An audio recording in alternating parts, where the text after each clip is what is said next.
Okay. All right, Susan Heller, there you are. Good job. Susan Heller from Southwest Florida is in our mastermind group today. Help me welcome Susan Heller. All right. Thank you. Thank you. We are excited you're here. We're looking forward to learning. You've done a lot in your career, and I think one of the, from my perspective, bravest, gutsiest, is when you hired Mike to, were you the second person or the third? I was the second.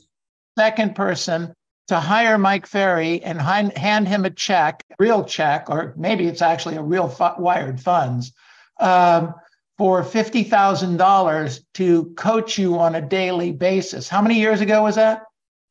Oh boy, that was, I believe, 5 years ago. It was actually, ironically, the last big hurricane coming through Florida. And Mike said, let's wait and make sure you still have some houses to sell before I take your money. And thank God we did. Okay. And then after the hurricane came through and you got some more houses to sell, you sent him the money and did the work? Yes, absolutely. We got started right away. Fantastic. Very, very cool. So Susan, let's go back to the beginning of your real estate career. Give me a little Reader's Digest version of this. How many years in the business? How long did you start? This is my 34th year. I started in Philadelphia selling $35,000 row homes. And I worked with a lot of buyers then, and I loved buyers. They were so much fun, especially the first-time home buyers. It was just always a joy to be able to help them find a home that they fell in love with. And they were loyal. Back in those days, back in the day, we helped get financing. We were a part of the process. We did the qualification with the lenders. We would get letters from the corner grocery store, the beer distributor, the daycare center, anything we could do to substantiate that they had credit. And we worked with credit repair. It was a lot different then, but it was a lot of fun. And I loved it. I loved it in the beginning. I started part-time. And then I went full-time as soon as I had the confidence in myself. And I had a great broker that had confidence in me, just like you're a great broker, Neil, and your people. You're very kind. Thank you, Susan. I appreciate that. Susan, when you started, your business was buyers. You were part-time. Where did the business come from? Did you prospect it? Did you sit open houses? Did you sit floor time? Where did it come from? I sat floor time. And it was a Century 21 brokerage, Neil. That's where I started. And I was on a busy street in Philadelphia called Castor Avenue. And people would literally just walk in the door. They would call, and then we had a lot of printed ads. They would put them in a book or a folder, and then we all had our little marble black and white copy books where we'd get our messages. I'd go in. We didn't have cell phones then, and we would go into the office to check our messages, and people would walk into the office or they would call in, and I knew we had the printed MLS books, and I always bought one for myself. It was my Bible, and I would write in it, and I would highlight, and I would keep notes on the properties, and I knew the inventory. Just like Mike always says, preview the inventory. I did that, but I did that with a buyer in the car. I was out in the field literally every day. And I would have 2 or 3 different buyers, 12 o'clock, 3 o'clock, 5 o'clock. And in Philadelphia, they were working full time. So many of them wanted the evening or weekend slots. Right. And we had the lenders walking into the office and the buyers walking in, and we would just pre-qualify and put everybody together. And it was a nice little office party, and we made a lot of money, and we wrote our deals on the board, and we were highly competitive. Very, very cool. Excellent. So did you shift the way you did business before you left Philadelphia, or did you shift when you went to Florida? I shifted to listings before I left Philadelphia, and I started prospecting. And I would prospect in a beach chair on the lawn at my house. I wanted to get some sun in the summer. I have always been one that can prospect anywhere, in my car, on vacation, but I have always been committed to getting the time in. And I've always enjoyed prospecting. That was my high school job. Well, what did you do? Telemarketing. I was a telemarketer. I was in a room full of about 30 Carol Grays. We all had the same name. And we were calling from a company called CRC Account Line, doing telephone interviews. And it prepared me for this wonderful real estate career. Wow, that's fantastic. So you really never had much of a fear, if any fear, of getting on the phone and making phone calls? None whatsoever. The worst that they could do is hang up on me. And then I just went on to the next. That's right. And your name was Carol Gray. Exactly. And they never knew which one of the 30 of us made the call. Fascinating. Okay. So you started taking listings. You were making phone calls. Were you making phone calls just listed, just sold, expireds, for sale by owners? How'd that work? Strictly expireds. Okay. So you started right away with expireds. And I would print them out, and I had a whole stack of paper, and I would put the paper in the car, and I would call while I was driving. I would call between appointments. It would be in the office with me. I just had a big stack, and then I ended up with, almost like Mike calls it, the index file, but mine was one of those old accordion files. And I had the 12 months of the year. And then I had a different box with the weeks. And on Monday, Money Monday, this is how it became Money Monday so many years ago, I would just pull out the first week, and there would be 50 or 100 people that I would call that week. And then on the first of the month, I'd pull out that month and I would start calling them. So I worked with a paper system long before things like Mojo and Vulcan 7 and Arch came in with these great systems. Very, very cool. So when did you meet Mike Ferry, while you were in Philadelphia or when you hit Florida? When I hit Florida, I was fortunate enough to work at Coldwell Banker with Fajada. And at one of our sales meetings, she mentioned Mike Ferry. And I hadn't heard of him, but I was certainly impressed with the business she was doing. So there were a group of us, and I had experience in real estate, but I was not hitting the ground running in Florida. There were a lot of people to compete with, a lot of great agents. And I thought, well, let me see what Mike Ferry is saying. What is he telling Fajada and what is he doing? So I went to a seminar, and what year was that? Right away. What year was that? 2004, over in Hollywood, Florida. So let me ask you something. So up until that point, before you shifted out of Philadelphia, you were doing about how many closed transactions? 50 to 60 a year. Most of which were buyers or sellers at that time? Strongly sellers. I would still work with some buyers, primarily for my listings or when my sellers wanted to buy, because most of Philadelphia we're selling a home and we're moving locally, versus Florida, they're relocating from somewhere else and quite often relocating to somewhere else. Got it. Okay. So let me ask you this. I mean, there sounds like there's a lot of urgency in your voice. There's certainly, you were excited about this business, but even more excited than it sounds like the average bear. Where did that come from? Is that an inner thing? Did you read a book? Where did that come from for Susan? So, and that's such a great question.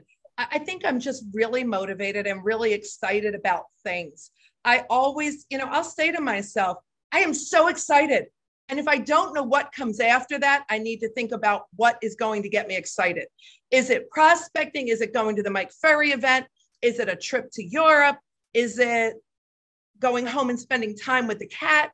Is it spending time in Miami with friends? Super Bowl? There's always got to be something that I am excited about that keeps me moving forward, keeps me excited, keeps me smiling and happy. And there's so much in this world and in life to get excited about. So, I practice gratitude. The other thing I would say is my father. My father always gave me a great work ethic growing up and, work hard, play hard mentality. And that way, gee, if you don't feel like working, you can at least get excited about having the money to do some playing. That's a great attitude. Better with money. Yeah, life is definitely better with money. I've been without and I've been with, and with is better. Agreed. Susan, okay. So you have your big goals in front of you. And if you don't have a big goal, sounds like you go find a big goal, whatever, whether it's going to watch a football game on the 50-yard line or whether it's, I don't know, going to, how far from Miami are you? 2 hours. I'll be there about 10:30 tonight. So 2 hours is still a good, it's like for us, going to Palm Springs, I guess. It's a nice weekend trip. You could go over for the day. Got it. Excellent. Okay. So now in 2004, you are rocking and rolling. Mike's giving you some good ideas. You shifted gears. You shifted markets. So you shifted markets and you didn't take did you take your past client sphere with you? Did you try to sell everybody in Philadelphia a house in Florida? I did not, because I was in a real middle class area. And, many of them had beautiful homes, but their second homes were the Jersey Shore. They weren't really coming to Florida at that point, or at least that was my belief. And I had talked to once I got with Mike Furry, I had talked to my coach about it. I still have that big box of Rolodex cards from Philadelphia, but I thought it's better to just start with motivated leads rather than going through such a needle in a haystack, so to speak. Sure. So the motivated leads for you were the expireds for sale by owners, et cetera. Now you moved into Miami without a database pretty much. Or did you have family and friends down there?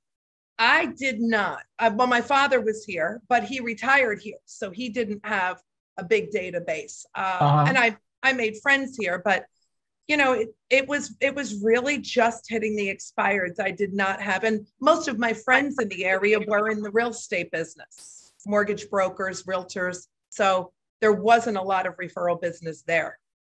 Got it. So that just came from the expireds. So was there enough expired business at that time to support you, or? There was. I had to work hard. And it's interesting because the first company I worked with, the manager said, oh, well, you'll have to work with a lot of buyers to get started. I said, no, I'm not going to work with buyers. And she said, what do you mean you're not going to work with buyers? And I said, I'm not going to work with buyers. I'm going to work with listings. And she kind of laughed. She kind of chuckled. And then later, about 6 months down the road, I had an assistant. And she said to my assistant, how does she do it? And she laughed and said, she's got the magic. But, it was interesting because they were very, very traditional that, you have floor time, you have open house, you work with buyers. Here's this brand new agent coming into a new market with nothing going on or conceivably nothing going on. And it took me a while I thought I could just come in and flip the switch and make calls. But I remember the first listing that hired me. It was in a very desirable part of Naples, and they were a lovely couple. And he said, so Susan, what have you sold here in WinStar? And I said, nothing. And he said, nothing. He said, well, what have you sold in Naples? And I said, nothing. But who would be more motivated to do so than me? And they called me. They thought about it. They discussed it. And they interviewed other agents. And they called me. And when they hired me, I was so excited because I thought that was my break, to get into the market. And that was that one person that trusted me. And I remember calling my broker who really believed in me. And I said, I got it, Michelle Burke Phillips. I'll never forget her. And she was so excited. And, it was just really nice to have that one person that believed in me when I had no track record, so to speak. And there were so many more highly qualified agents than me. So I just wanted to share that because, even if you've done nothing, your company has. and there's somebody out there that will believe in you. So Susan, you moved to a new market. You weren't showing buyers. How did you learn the market and check out the properties? So I lived on some rental properties that I still owned in Philadelphia.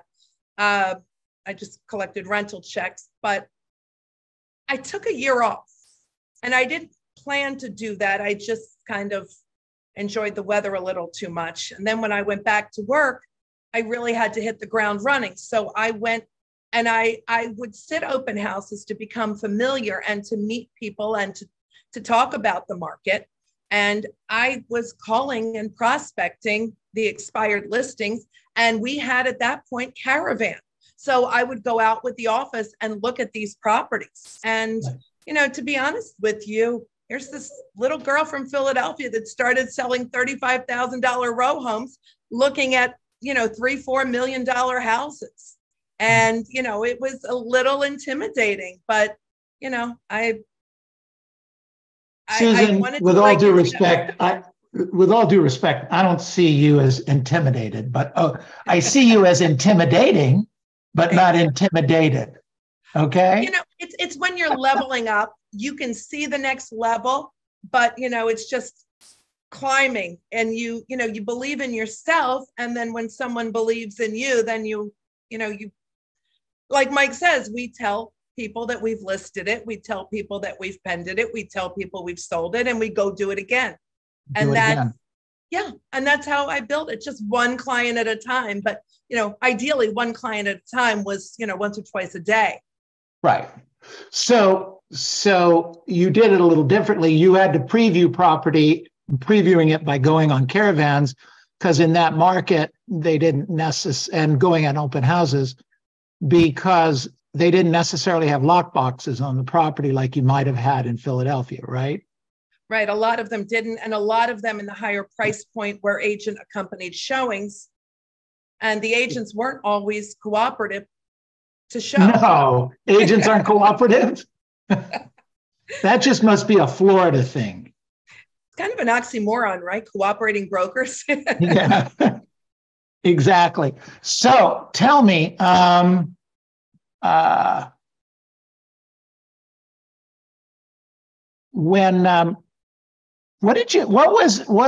if anything did you have to do different for $100,000 Philadelphia clients versus $2-4 million Naples clients?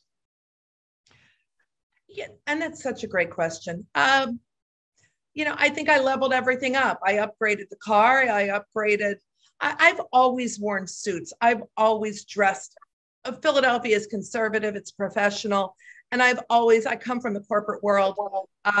And my father was an executive with the phone company. So I was raised that way. I was raised to always be very respectful and professional. But I think it was a matter of what you say, how you say it, and then the luxury marketing and the way they perceive you is half the battle right there. Do they trust you? Do they believe that you and your company can do the job? Why should they hire you? And these are all the questions that we have to be able to answer. Okay, good. Excellent. Are you open to taking a few questions right now? Sure. Yeah, I want to respect your time because I know that we've got a hard stop. Okay, first questions for Susan Heller, please. Just jump in or raise your hand, or Tess, go ahead. Okay, so 34 years in the business. Did you actually start when you were 3 years old? My God. Oh, you're so sweet. Good. Amazing. Thank you for your time. I want to know, as far as past clients, how big is your database right now? So my database, not counting Pennsylvania, because I don't really use that database, it's about 900. Although my database, a lot of them they've left the area, they've gone to assisted living. So it's not where I can really get, and I'm going through that to really try to find out who in my database wants to work with me and has the opportunity to refer in the future. I see. And do you work a lot on your database, or is it, because you mentioned about expired listings. So since you work with a lot of expired listing, do you get more new clients as opposed to working with your database? I get a lot more new clients, and that is my opportunity to work more in my database. I have a marketing company that does text messages and things for me. I do the mailings. I do get referrals, but not as many as I'd like to. And I really want to weed out my database so that I have a group that I know is A, still alive, but available, wants to talk with me, and may actually still have friends and relatives in Florida. So I really want to clean that up. And then I think I'll be more excited about calling them. I'm a hunter and I don't get as excited, but I guess I need a new affirmation test. I'm excited about calling my past clients. Wonderful. Thank you so much. I just want to let you know your energy is very contagious. Thank you. Thank you so much. Yeah, and I agree. And I think it's probably one of the big reasons that clients trust you, because energy sells. I love what I do, and I am really grateful for the opportunity, grateful for every client that chooses me, and for the opportunity to speak with your group today. Well, we appreciate you and things that you're sharing with us. Absolutely. Matab. Hello, my love, Susan, and thank you, Neil, for organizing this. What would you say the top 3 things that you actually grasped with Mike? I'm redoing my 90 days with Mike right now, and I want to make sure I'm not missing out on anything. There's so many. The one that comes to mind is don't be attached to the outcome. And that has served me in my personal life and my professional life over and over and over. To just get up and start over. I went through the end of a 12-year relationship. I'd broken up with my boyfriend while I was working with Mike. And he just said to me, don't be attached to the outcome. And, there are just so many times that with every listing that I don't get, with a deal that doesn't go through, with any disappointment, I love that piece of advice. 2 more. Start every day at 0. And some days are much easier than others, but you can't go down from 0. The only way is up. And every day is a new opportunity. So it's exciting to start at 0, but I don't want my skills to go backward. I get to start at 0, but with the skills that we can make things happen much more quickly.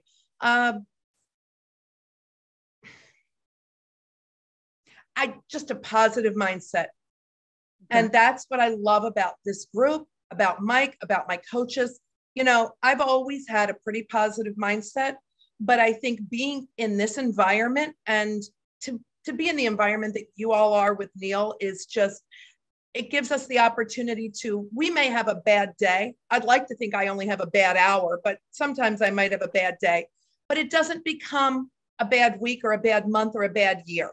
So I think it's the mindset and just surrounding ourselves with people that I can call Mike. We can all call Mike. Mike, this happened. What do I do? He's going to give us advice and it's going to be spot on. You can call Neil. We can call each other. That's where I think the mindset and just listening to positive things and pushing away all the negativity as much as we can. We can't control the first thought, but we can control the second. So that's great thought. Absolutely great thought. I want to focus just for a minute, and we'll go back to the questions, on the decision to spend the money with Mike and what that was going to look like for you, and what were 1 or 2 things that he worked with you on that made a difference. And maybe, and I don't know what the money difference was at the end of the day, so I don't know if that was significant or not, but I think you got a good return on your investment. Absolutely. And I would do it all over again. I had worked with Mike on a once a week call before that. And I knew the value of Mike. We all know the value of Mike. We don't know how many years we have with Mike, if the opportunity will come around again. And I thought, the more time I get with Mike, the better human I'll be and the better realtor I'll be. I have so much respect for him. And I think just, he happened to say, we were at a small event in Philadelphia, and he happened to say Lisa Ray's story. And he said, no one will ever do that again.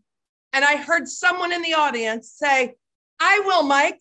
And my hand was up and I'm looking around saying, who said that? But I thought, will he do it? And he said, Susan, are you serious? I said, yes, Mike, will you coach me? He said, well, do you have the $50,000? I said, yes. He said, are you committed? I said, yes. He said, well, we have to talk to Sabrina. So he said, talk to me at the break. So I went back and I spoke with Mike and Sabrina was in favor and Mike was in favor, and we agreed to do it. And I thought, if Mike says yes, and I believe in God and I believe in what's supposed to happen will. And I thought, if this opportunity is arising, I can't let it pass. I'm going to take it. And, $50,000 it's an investment in me, my career, my being. And what I think the other part of the question you asked, Mike, is how did I change, or what did we work on? And Mike pretty much worked on every aspect of me as a realtor and my mindset.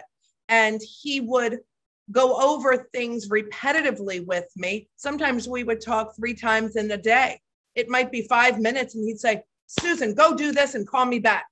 We went over the pre-quals at one point. I had to pre-qual every seller. Every listing appointment I was going on, I had to prove to Mike that it was qualified.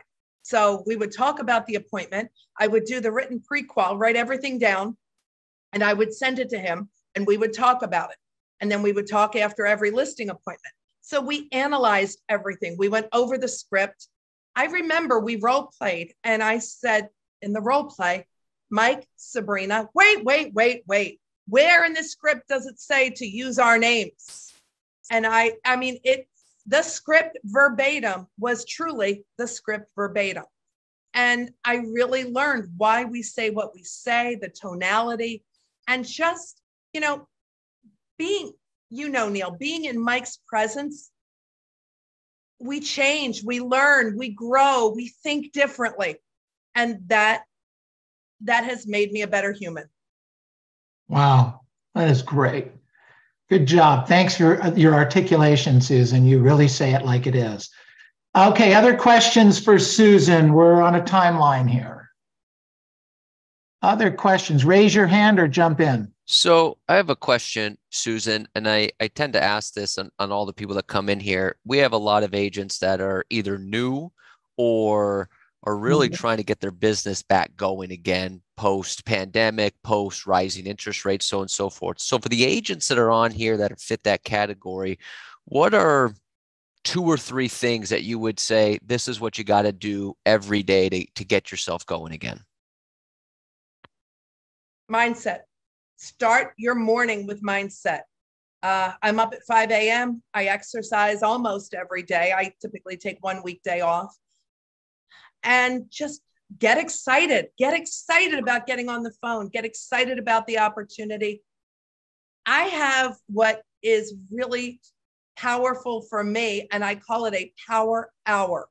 And I can prospect I start the day with a strong role play. I get on the phone, and then later in the day, quite often, one of my role play partners or one of my mastermind group, my prospecting group, will reach out and say, are you going to get back on tonight, or on a Saturday or a Sunday afternoon or Sunday evening? I have segmented what I find are the key prime prospecting times, which are pretty much between 8 and 10 a.m. and then between 4 and 7 p.m. 8 and 10 a.m. Saturday and Sunday. I always want to try to get, when you're getting started, what else are you doing? Work day, night, and weekend. Give it 100%. As Mike says, you know, if we work 5 years like no one else will, we can live the rest of our lives like no one else can. And, you know, that power hour, can you always summon 1 hour of energy to go out there really strong and call the expireds or the for sale by owners or the just listed, just sold, or do a really strong hour of lead follow-up? And usually when I do that, I can set 1 or 2 appointments in that 1 hour segment. And I am usually disappointed when it has to end. You know, if I start at 6 or 6:30 and I have to be done by 7 or 7:30, I'm going strong. And it's just, you know, it feels good. So I would just say mindset, go a little more. Just push yourself a little more. Do a power hour. Put a power hour in your schedule. Get a couple of buddies that you can reach out on a Sunday afternoon at 2 o'clock. Hey, you getting on the phones tonight? I wasn't going to, but I got a text from Mark or Matt or Jim or Mary or any of my other people in the group. And yes, I'm going to. I know that Mary is out there working in Canada this weekend. I'm going to get on the phone with her for 1 hour. What else am I doing? I can find 1 hour to build my business. So it's a great thought. It's a great thought. What's your goal for this year, Susan? Personal goal 100. And your team? So my team it's under construction. After the hurricane, I have a new operations manager. I have a new listing and closing coordinator, and we're in the midst of recruiting agents. So by the end of the year, I'd like to have 12 agents. And depending on when we get them, because right now I don't have them. I have some remote agents, but I don't really have a clear-cut goal on where I want the team to go right now. Got it. And in 22, how many deals did you do? 71. Personal. And 71 deals in Naples, Florida earned you gross around how much? 1.4. Good for you. Good for you. It's hard to do that in Philadelphia, huh? Not a bad move, was it, Neil? Oh, no. That would take me a second. Susan, are you coming to Toronto? Sorry? Are you coming to Toronto? I don't think so. Oh. I'm working on my business right now. I'm traveling less. I'm being coachable. Mike has always told me to travel less. Good girl. Okay, what else? What other questions do we have? There was a question in the chat box, Susan, of how many of the 100 will come from your database? Oh, not enough. Well, probably about 15. 15? Yes. Are you open to a little coaching right now? Absolutely, Neil. Next 90 days, only call your database. Only. Try that. Okay, only your database. I'm telling you, there's more gold there than there is in the expireds. You just have to do it to believe it. Neil, I stopped breathing when you said that. I know. I know I have that effect.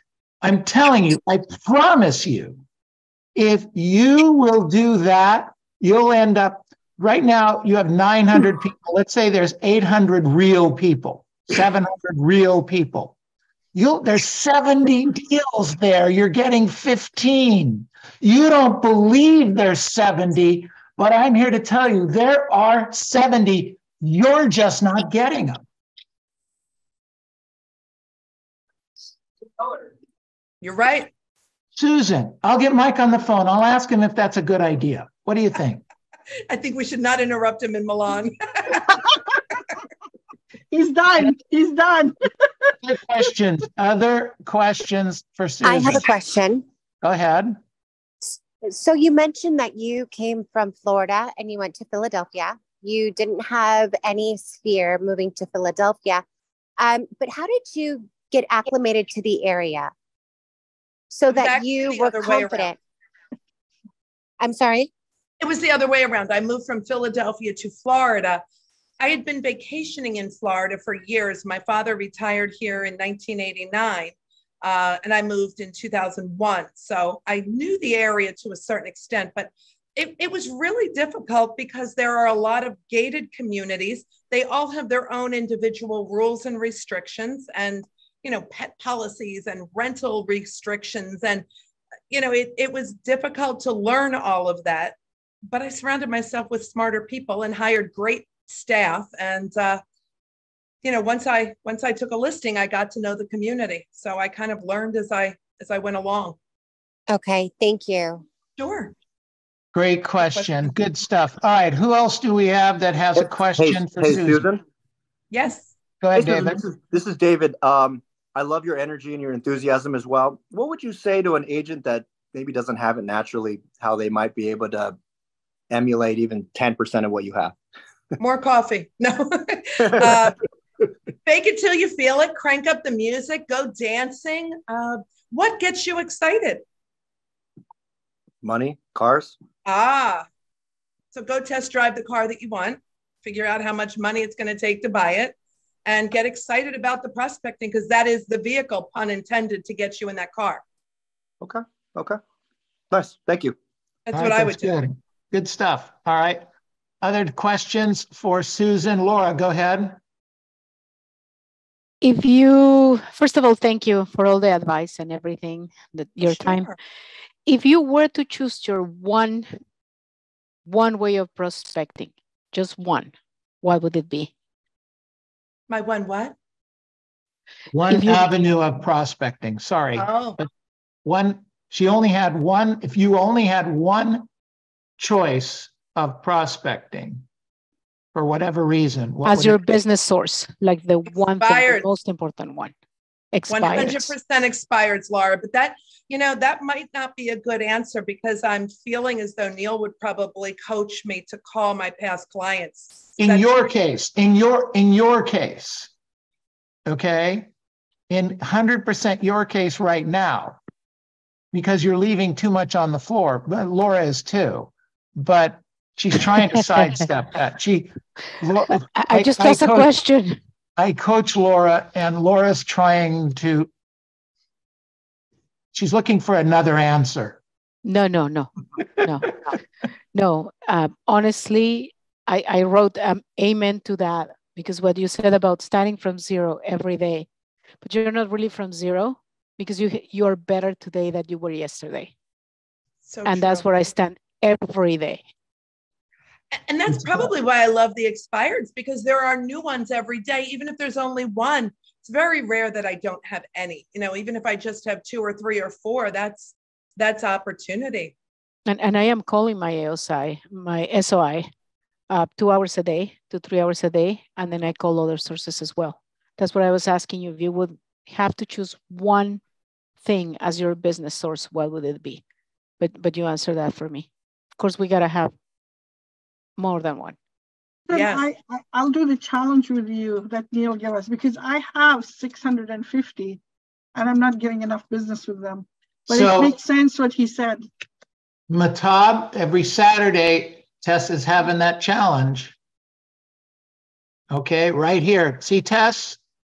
A shameless commercial for your... We'd love to have you.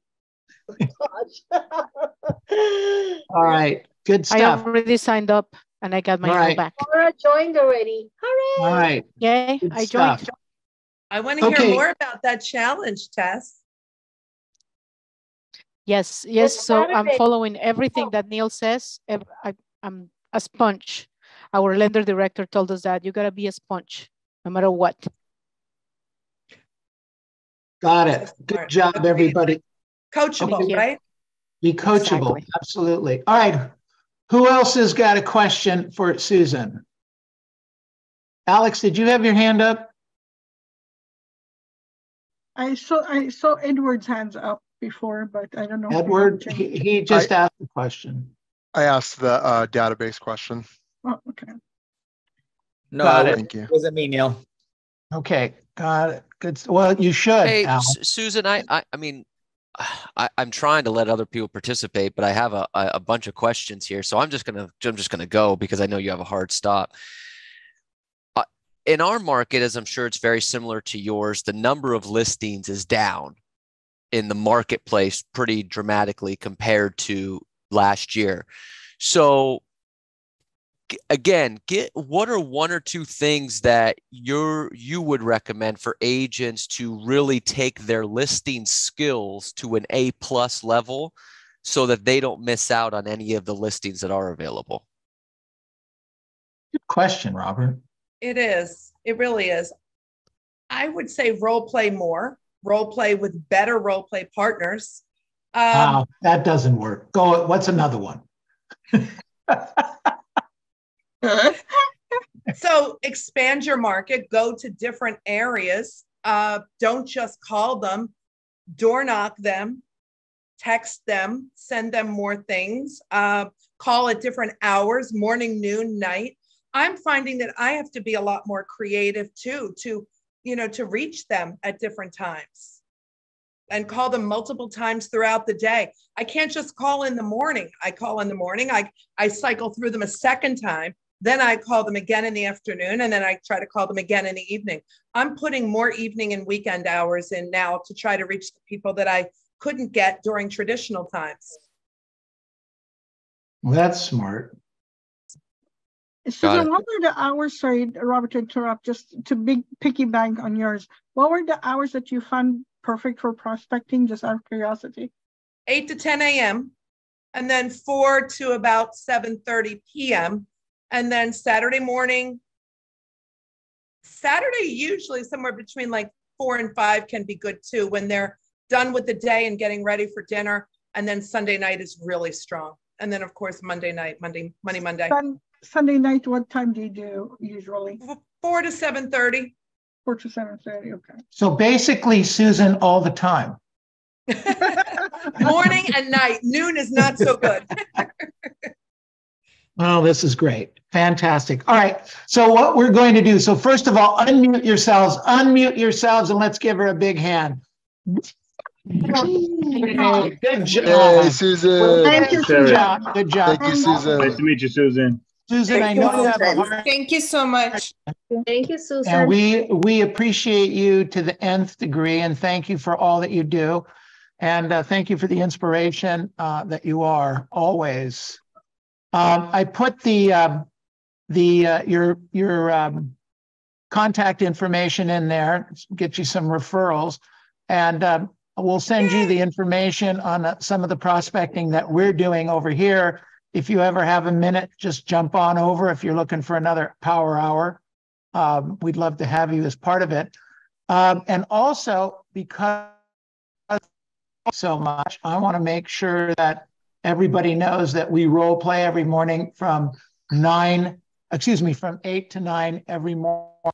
No charge, no obligation. Just join us. Come on by. Absolutely.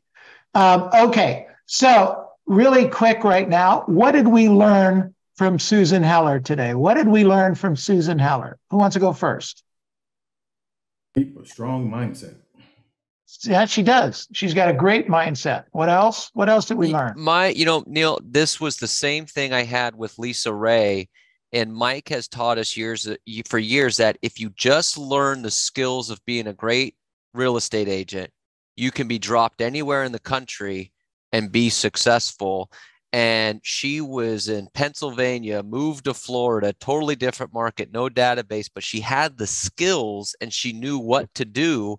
And, right away, she's making, not right away, but over time, making $1 million, and Lisa Ray did the same thing. We've had a couple other people. So if you just really master the skills, you can be dropped anywhere in the country and be just fine. Exactly. And we're not lying to you. There's no profit in us telling you that you can do this because you think we're telling, because we tell everybody the same thing, but very few people do it. There's very few Susan Hellers, and it's starting to get difficult for me to find people like Susan to share this stuff with you. We have 150 of these interviews, and it's starting to get difficult, and we're starting to duplicate because there's not that many people that you really have to compete against at that level. You just have to do your job on a daily basis. And then, as Susan says, have some energy. And if you don't have any energy, fake it. Go to acting school. Have energy. Start drinking coffee. And drink coffee. Good advice, Susan. Good. Hey, what else do we learn from Susan today? Come on, let's go. I would like to share something. Please, Joanna. Along when she says about her skills, that she continued because she believed someone was going to believe in her. So just keep going and work on your skills, because you'll find that person. You'll find it. Absolutely. Hey, there's a question, Susan, from one of our agents. How many transactions did you close your first year part-time? More or less. Probably about 25, somewhere in that range. Great number. See, it can be done. It's attitude, approach, and expectation, right, Susan? Absolutely. Okay, good job. Ignacio, you want to share something? What did you learn from Susan today? That's the question on the table right now. Well, I think her belief in herself and her belief that she can do this anywhere didn't faze her to go somewhere new, start new, and do what she is doing. We have great brokers like yourself. We have Mike. We have our coaches who believe in us. And like Sabrina told us in the last retreat, all it takes just believe in yourself too, the same amount that we believe in you, or even half of it, and you can do this. So I've known Susan for a long time, and the one thing I've known about her, her great belief in her ability that no one can outwork her, no one can outsell her ever. Attitude's everything. Good stuff. All right. Anything else we learned today? Thanks, Matab. That was great. Being a listing agent would actually help you survive no matter what kind of a market you're serving. And also having that 7-3 rule as far as listing versus buyer agent. Why don't you repeat that? I think that was very good, but it was cut off. Sure. I was saying that she also was telling us if you're a listing agent, that would help us survive any kind of market. And also the 7-3 rule, we saw it over here as far as be the agent for 7 listings and have 3 for the buyer. So this way you have buyer for your listing as well. Absolutely. Good job. Excellent. Thank you. Miriam, did you have a comment? I just want to tell Susan that I really, really like her energy. That's what it's attracted me the most. Thank you. Energy, and I'm telling you, everyone, energy is attractive. And her smile. Yeah, she's got a million megawatt smile. Absolutely. Well, what does Mike Neal say? Energy and enthusiasm wins over skill any day. That's true. That's very true. Susan, Absolutely. you are so inspiring for me. This is the 3rd time I'm restarting my business in a new area. So listening to you gives me that, that drive to when you first got in the business and you were so eager, because I love making phone calls. I can talk to anyone. And so I think listening to you was such an inspiration for me. So thank you. Oh, it's my pleasure, Kristen. And feel free to reach out anytime. Anyone on this call that, thinks of something after we conclude, you've got my information. Feel free to reach out. Thank you, Susan. Appreciate it. All right, let's give Susan a big hand. Unmute yourselves. Let's go. Good job. Great job, Susan. Thank you so much. And I think we were there. All right. All right, everyone. Robert, who's up? Thank you for having me. Bye, everyone. Thank you, Susan. Thank you, Fantastic. Susan. Thank you. So we got open Thank mic, you, we Neil. got Tony, Caesar, Matab, and at 3:30, I'm doing a class on upswings, downswings, on facial expressions and tonality on the expired script. So that's going to be Does this also swing your partner do-si-do? Sure. Look it. If it's gonna get you to attend, sure. Oh, you guys are funny. Sure. I'm just looking for bodies. Yeah. So you got it. So we got a jam-packed afternoon. For those of you that we were talking about, the thing that Tess is doing, I'm gonna post it in the chat box again. It's the next 4 Saturdays from 10 a.m. to 12 p.m. Pacific Standard Time on this Zoom. And $25 to enter. If you complete all 4 Saturdays, you get your $25 back, and then we're going to do raffles as well. So if you're interested, I posted the information in the chat box.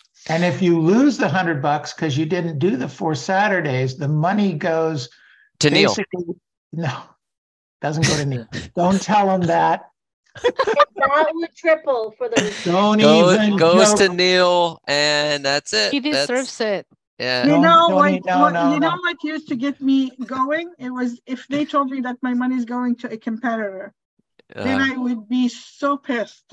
I would not let it go to a competitor. Well, okay.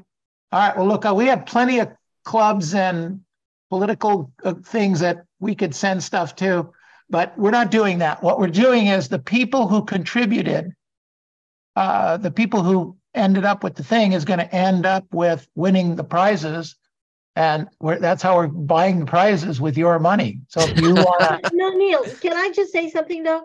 Of course. The best part about this is this. I mean, we prospect and know Saturday is such a great time to call. The return of this is a listing and a closed deal. Wouldn't that be true? Yes. At least one. Yeah. Yeah, it's not. The $25 is just holding people accountable. Yeah, it's just playing the game. It's the entry fee for playing the game. You got to, you want to go and enjoy yourself at Knott's Berry Farm, you got to play an entrance fee, and then, you can do that. Anyway, yeah. I don't know where I think a squirrel went by. I just had another thought. All right, everybody. Let's rock and roll. Let's have a powerful afternoon. Thank you for the questions. Thank you for the energy. I think this was positive. I've got another really, really cool interview next Thursday set up. Actually, when I called him to reconfirm it a little while ago, hold on a second. My screen went dead. He was on his 3rd listing appointment for the day, and he had one more to go on. So today was a 4 listing appointment day for this guy. He's in Maryland on the East Coast. There's business out there. Don't tell me there's not business out there. Tell me you're not working. I'll buy that.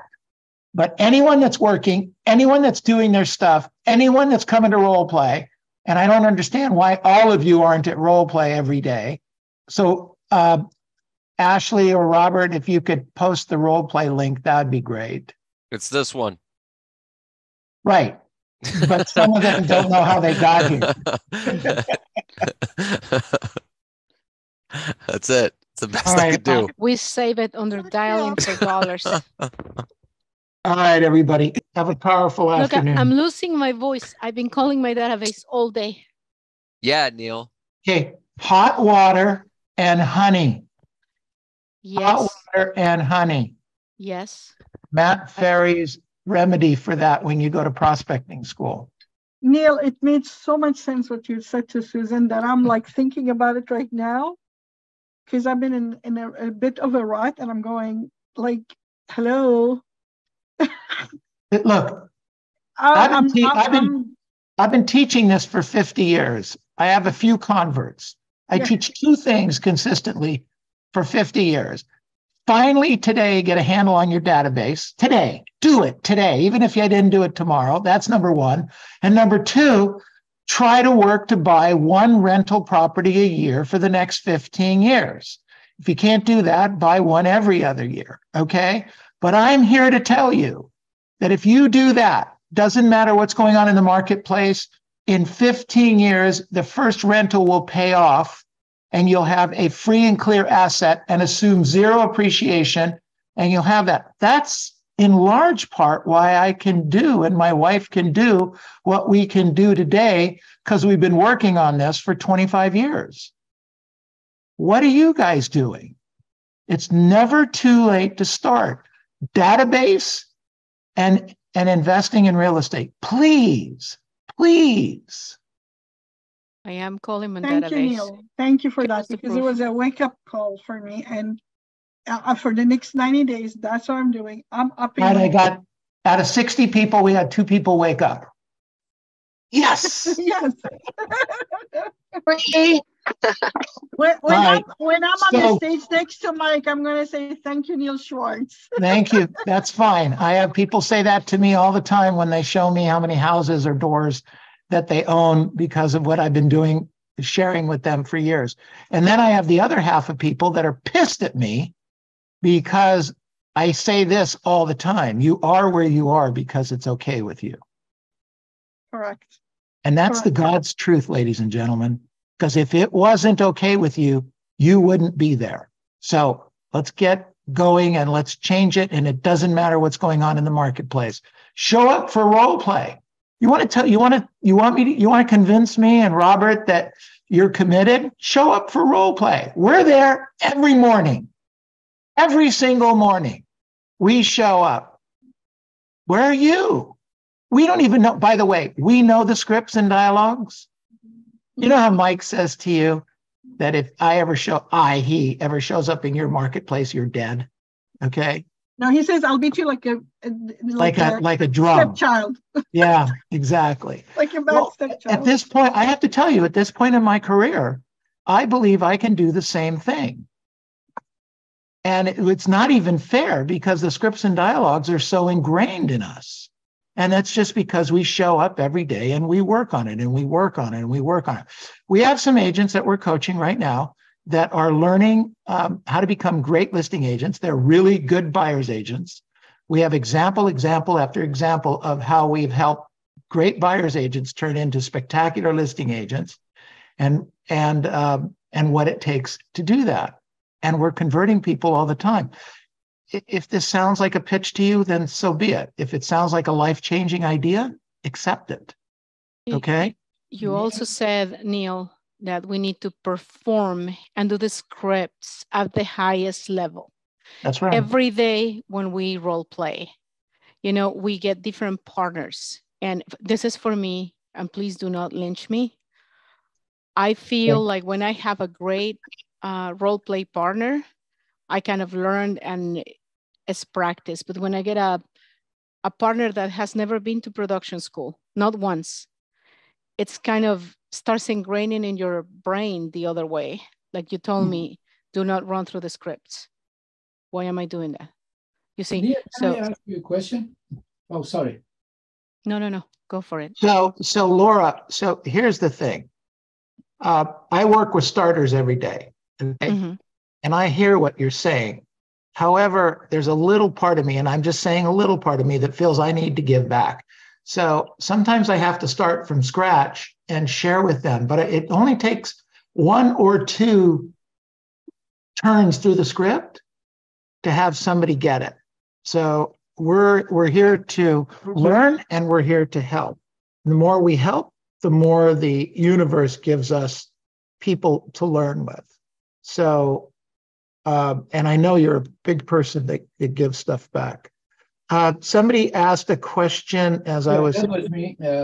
Sorry, I interrupted Laura. My question to you is this. I have watched a few interviews that you had with different agents, that they are very prominent agents. And all of them, they said without exception that they changed their city. Let's say from Florida, they went to Philadelphia, from Los Angeles, they went to another place, and they were successful. Then I was thinking to myself, what causes this success to be homogeneous, be universal? Then I did a little bit digging into it, and I found out that the culture of the real estate industry is homogeneous. Everywhere you go to Florida, you go to California, you go to New York, everywhere is the same language, the same homogeneous type of culture in this real estate industry. Am I correct or not? Well, when you say homogeneous, I find very few people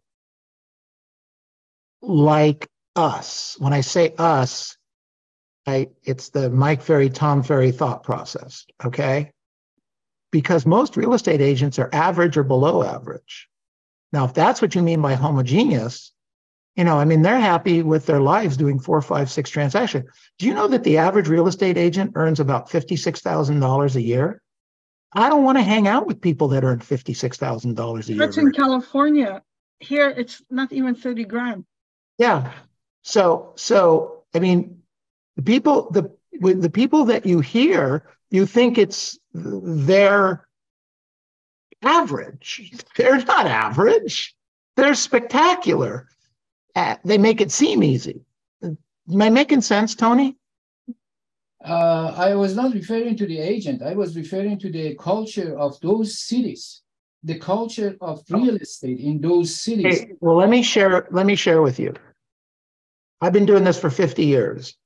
And except for the agents that we've interviewed that have been able to make the change, 99% of the agents that change fail, and fail at a very miserable level. Because you remember what Susan said. She said that she changed and she found it way harder than she thought. She didn't really describe how difficult it was. A. B, she has rental income coming in from Philadelphia. Most real estate agents aren't that smart to develop rental income that comes in. They put a certain amount of money in the bank and they say, okay, I'm going to live on that, yada, yada, yada. And it's far less money than they need. And they go into that thing and they run out of money. And it's a crash and burn. And thirdly, they're not in coaching to be, quite honestly, I find coaching, it's a huge difference, makes a huge difference because you have that continuous accountability. Yes. But even if they are in coaching, Matab, my experience has been that a lot of them don't believe it's going to be as tough as you tell them it's going to be. Oh, no, they underestimated how tough it's going to be. Yeah. It's a challenge. It's just to share with Tony. I think you have to have the skills to take with you. If you don't have those skills, you won't survive. I agree with you. Laura, did you have something? Yes, to Tony, it is true. Every successful agent has some qualities that are transferable to any market in the world. One of them is to be coachable. The other one is they are able to get out of their comfort zone. And this is so important because, like, for me, it took me a long time to say, I'm not going to call expireds. I'm not going to call for rent by owners. I'm going to call my database. And I'm going to do it the way Neil says to do it. How long have I been chasing you, Laura? Huh? How long have I been chasing you? 14 years. And I'm not embarrassed to say it. As smart as I think I am, because I'm a book smart person, it took me 14 years to get out of that comfort zone and say, I'm not going to call this, that. I'm not going to look for attorneys to refer me business. I'm not going to look for the court. No, I'm going to do what Neil says every day. And I didn't even want to drive to Irvine because my point was I want to start prospecting at 7:30 in the morning, not at 9. When I call at 9, everybody already called. But now here I am, and I'm calling my database every day. Is it a change? Oh, hell yeah. Is it taking time? Oh, yeah. Especially because a lot of the numbers are no longer the person. I don't remember who the person was. It is a change, and it is a challenge. They're no longer than the right numbers because they moved.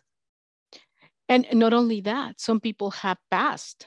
I didn't even go to their funeral, don't even know their kids, but this process is helping me, as Neil said, and as Randy said, you have to reduce your database. You can have 12,000 people in there, reduce them to 2,500, which is that is my goal for this month. Get the people that is going to refer you deals. Randy Thompson told me that on my face. Okay. Neil is telling me, call your database. So I got out of my comfort zone. I said, I'm going to be a sponge, totally coachable. If Neil says jump, I'm going to do it. And I'm doing it. Am I going to get a listing? I don't know. I'm just going to continue you're going. Gonna get it. Yeah, of course you're going to get a listing. You're just. I need 125. I know, Not but one. We have to get one before we get two. Yes, I have to sir. remind everybody of this. You can't get to 125 without going through 1, 2, 3. So let's get those. But Okay. who's counting? Because energy is more important than everything else. Exactly. All right. Good stuff, everybody. We've who is on at 1 o'clock? Me, Tony. Tony, sorry to take up your time, but take it away, baby. Thank you. You're welcome.